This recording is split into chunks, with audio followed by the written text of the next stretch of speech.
We are getting ready for a mountain biking trip through the forest on a track called Tree Trunk Gorge.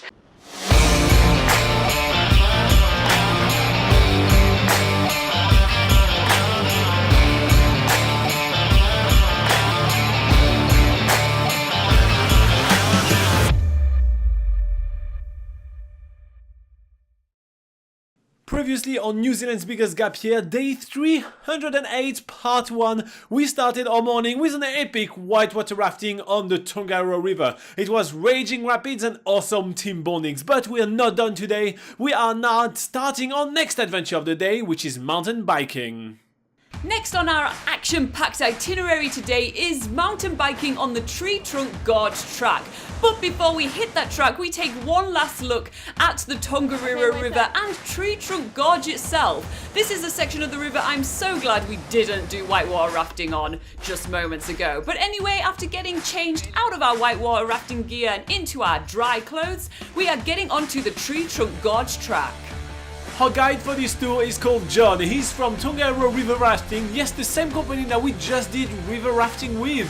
It's pretty awesome that they have such a wealth of different activities that suits every single taste. Anyway, John knows his things so well and he's actually very familiar with this track as he bikes it very regularly, almost every single week. If it's not with some customers, it's with his family. We're pretty happy that we have John with us today because we're actually riding on a grade 4 advanced track, and this is the first time Robin and I are tackling a mountain biking track like this in New Zealand. So it's up to John to show us the way and hope that we actually stay on our bikes. However, there are a few reasons to get off your bike on this track, and one of those reasons are the stream crossings. There are actually several stream crossings to do on the Tree Trunk Gorge track, and the deepest one is this one right here where we need to put our bikes on our shoulders to get across. After crossing that deeper stream, we come to a section of the track which has a pretty steep uphill section, and that's when we realise that this is definitely an advanced track. Only the super fit would even try to tackle this section of the track while still on their bikes. But luckily you don't actually have to bike the sections you can't do, or at least that's what Robin and I are telling ourselves, so we decide to push the bikes over these really tough sections.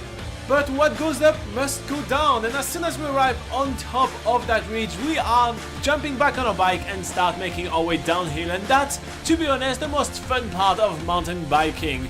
We are going through this really lush, really thick New Zealand forest, and it's absolutely stunning. Plus, we're really lucky, the weather is out at the moment, and oh my god, all those shadows and lights are looking amazing in the forest.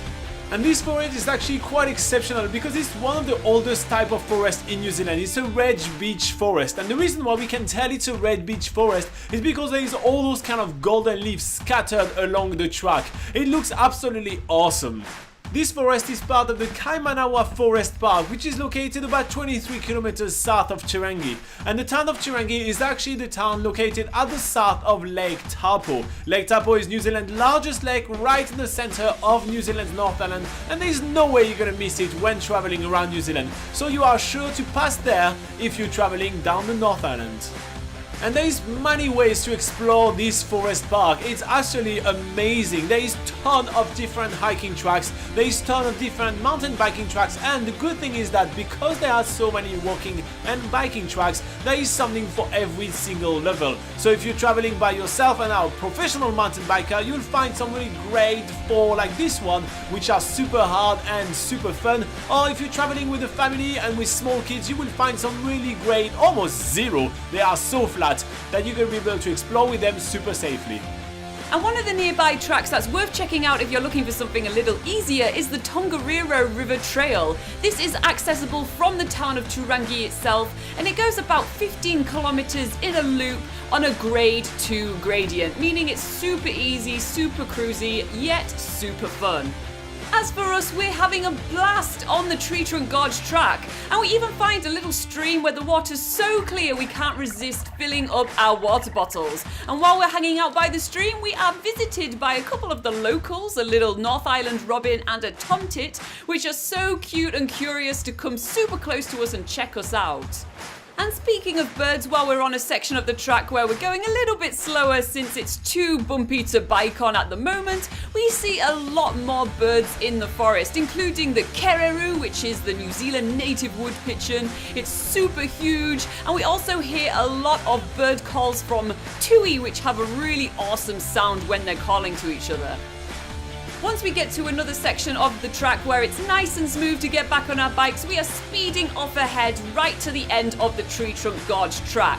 From there, we're actually going onto another track where we can meet up with a bus that is packed for us at the end, because this is a one-way track. So luckily the guys at the Tongariro River Rafting have organised some transport at the end, so we don't have to bike all the way back.